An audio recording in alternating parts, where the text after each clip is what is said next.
I'm Clint Lambert, and this segment of our Village in Motion today, we have with us the the manager, not director, the manager of social work, and that is Kathleen Taylor. And we are so glad, Kathleen, that you are with us this morning. Thank you. And how is social work? I know if it's work, it's got to be social, right? Yeah, well, we're doing good. We're doing well. Okay. I have to use proper grammar here. Somebody will come after me if I don't. Sure. Or my third grade teacher is going to be in my head saying no. But today I wanted to talk about a little bit about two advanced directive workshops that we've got coming up. Wonderful. And we are coining them not your usual advanced directive workshops, because we're trying to take a little bit of a different angle on them, because I do advanced directive stuff a lot. Okay. Before you get into that, would you tell everybody what an advanced directive is? Because I think there's a lot of people that really do not understand what a directive is. Right. Yeah. Advanced directives are a document that you do ahead of a time when you might no longer be able to speak on your own behalf. Right. So this is a document that you fill out, and you can state your preferences regarding end-of-life care, CPR, cardiopulmonary resuscitation, and also that's sort of the living will portion. And then the other portion, which is really the portion that we're focusing on in these workshops, is your choice of your medical power of attorney. Right. And so that's the other part of the advanced directive, is designating medical power of attorneys that will be able to speak for you if you're unable to do so. Okay. And you cover all that in your workshops? We do. We cover it. But the focus is,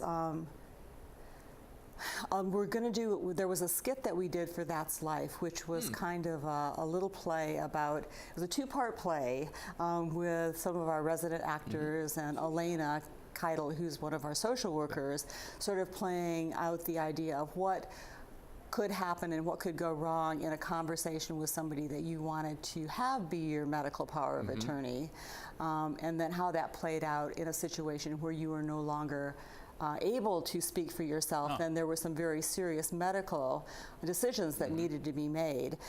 Because I think that the thing that we really want to talk about with people is people, like you said, don't quite understand advanced directives. Right. I think they think that if they put it in an advanced directive, then that's what the physicians are going to look at, right?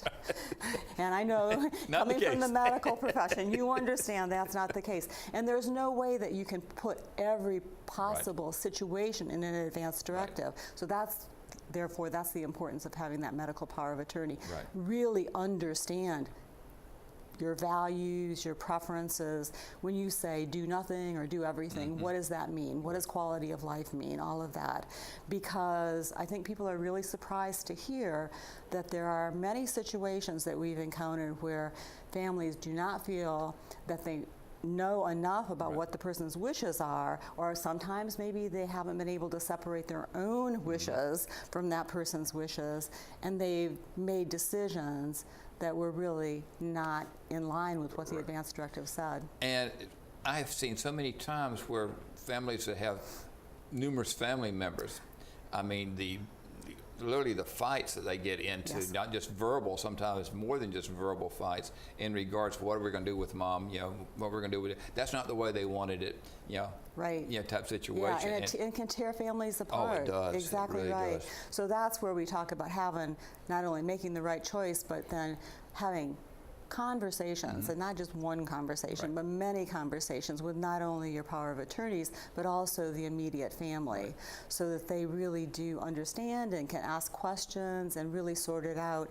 and also just, again, be able to separate themselves with the decision. Because I think, sometimes I just end up having to say, this is really not about you, this is about your parent or your loved one, because it gets very conflictual when it's happening, And one of the things I have seen in the past has been the fact of when there's a marriage that is not a stable marriage, and the argument that occurs and the difficulties that occur between it, even if it's an only child, dealing with the parent, the surviving parent. I mean, you know. Right. Yeah. It just gets really complicated. Oh. And sometimes, I mean, part of the conversation that we have is, I think people a lot of times default to their oldest child. Yes. Might not be the best choice. Right. Exactly. So you really have to sort of know, you know, do they have the personality where they can separate? Right. Do they have the ability to think in a crisis Right. situation? Are they comfortable in a medical setting? All of those different things. And have they been the confidant Yes. with that member of the family? Yeah, So, yeah. Absolutely. So I think that part is really, really important. Another part that we're going to want to continue to talk about is that an advance directive is not a do not resuscitate order. Good point. Excellent point. Because people get so confused about that too. Well, it's in my advance directive, Right. but you know, if you don't have that do not resuscitate order, Right. then you know if the EMTs show up, you will be resuscitated. And especially in Virginia. Yes. I mean, Virginia is very strict in regards to DNRs. They are very strict. Yeah, our first responders are, you know, I mean, they're following their regulations, Right. so that's what they have to do.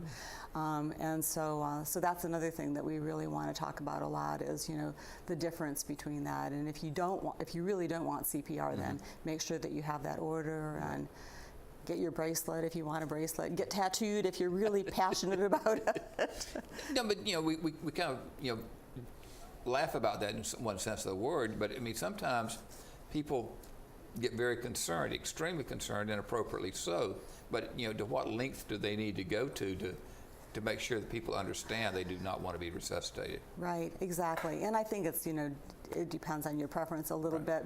And I think that the other thing that people need to understand, but it is kind of, it gets again more complicated, is if you're resuscitated and if you end up in the hospital on a ventilator, for example, you can come off. Yes. And that's your right, and you know, your medical power of attorney can make that decision for you. But it does add another layer because you, as you know, people then feel like they're killing you. Yes, exactly. That's their responsibility to kill you, to pull the plug. To I pull think the that's what plug, people yes, say. that's the term they use. Yeah, so I mean that just adds another layer to it that makes it, you know, again, just, you know, it's emotionally really a difficult situation. It really is, yeah.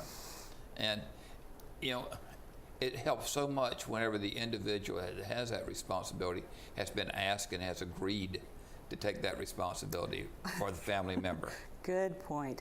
Yeah. Well, that's part of the conversations because I know there are people that designate a person in an advance directive, put that away in a drawer, and it's a big surprise to that person when they get called. Right. And then they're back to square one trying to figure out what the individual wanted in terms of medical care. Right. So it's, you know, such a gift and really a responsibility for our residents to make sure that they do pick well, pick wisely, and keep that person informed. Oh, yes. Yeah. In regards, do you cover wills and trust as well? We do not. Okay. Yeah, the wills and trusts are really something that we feel strongly needs to go through an attorney. Okay. And I think that that's something that we've been, you know, I know you've been to these presentations that we've done in conjunction with the finance department to really make sure that people have those documents in order, and if they you know decide that they want a trust to go through an attorney and make sure. I think there's some. You can pull anything offline anymore, but I think, you know, the financial stuff really needs to go through a lawyer because there's just so many little things that can go wrong. Yes, and it's just so much safer to go through a lawyer than take something offline that you really don't understand all the legalese and. Even financial power of attorneys, banks will kick them back a lot of times if there's just those boilerplate ones that they don't like. So I think we really need, I know people don't, you know, lawyers cost money, but it's well worth it. Yes, most definitely. Yeah.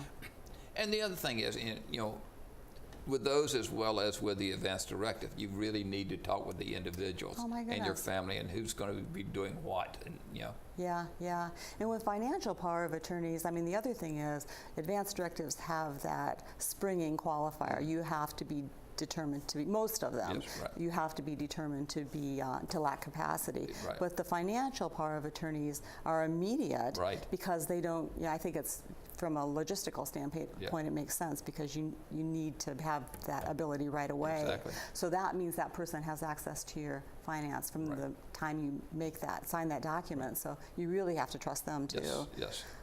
And for people to realize that you need to have the permission, the recognition for Green Spring to allow a family member or family members to come into your apartment upon your demise. Yeah, and that's been such a tough one. So that's another reason that we've been doing these presentations about access, apartment access, because it's so hard, you know, when you've lost someone, then all of a sudden to sort of be locked out of the apartment. Yeah, exactly. It feels so bad, and we feel bad.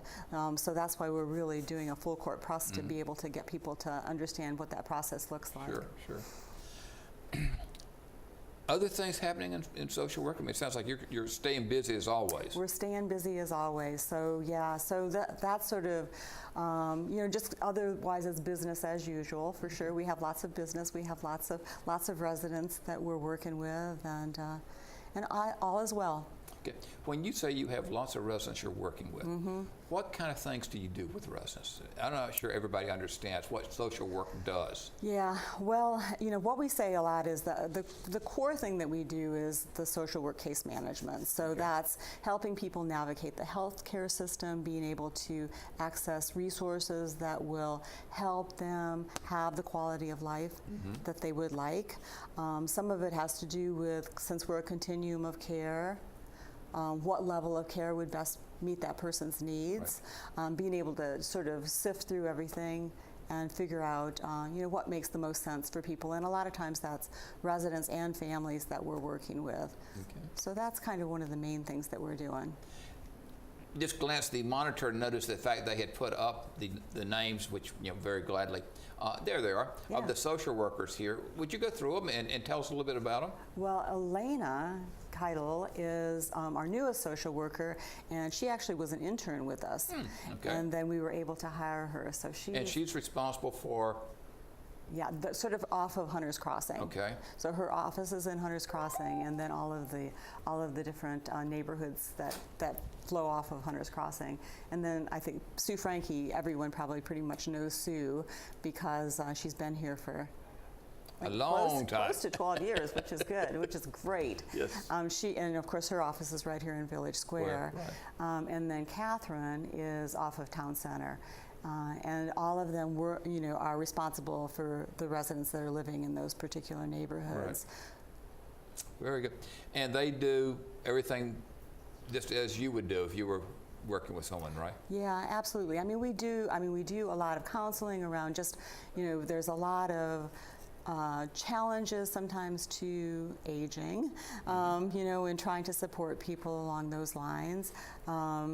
Do grief and loss. If a person loses a spouse, that's something that we want to work with our residents for. So pretty much anything to be able to support our residents in and just, you know, having the best life they can possibly have. And we know things can get tough sometimes, so we want to have our residents see us as that support system for them and for their families as well. Very good. Well, again, as always, Kathleen, thank you so very much for the information you've provided, and just really encourage everyone to go through the advanced directive classes. Absolutely. Okay? Thanks. Very good. Thanks again.